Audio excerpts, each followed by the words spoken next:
ఒక్క క్షణము ఆగండి. అప్పుల సమస్యలతో ఇబ్బంది పడుతున్నారా? ఈ చిన్న ప్రార్థనలో నాతో కలిసి ఏకీభవించండి. ప్రభు మీ యొక్క ప్రతి ఆర్థిక ఇబ్బంది నుంచి విడిపిస్తారు. ప్రార్థన. మహాపరిశుద్ధుడా, ప్రేమ కలిగిన మా తండ్రి యేసయ్యా, నీకు వందనాలు ప్రభువా. అప్పుల సమస్యతో గత సంవత్సరాల నుండి బంధకాల్లో ఉన్న ఈ యొక్క బిడ్డలందరినీ నువ్వు చూపిస్తున్నావు ప్రభా.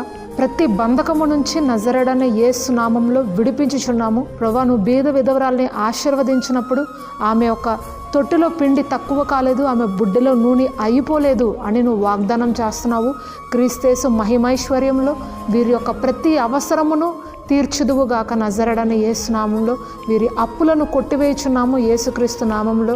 వీరి యొక్క ప్రతి సమస్య నుంచి విడిపించబడి వీరిని ఆర్థికంగాను ఆధ్యాత్మికంగాను ఆశీర్వదించి దీవించి బలపరచమని ఈ చిన్ని ప్రార్థన యేసుక్రీస్తు అతి పరిశుద్ధ నామంలో అడిగి వేడుకొనిచున్నాం పరమ తండ్రి. ఆమేన్.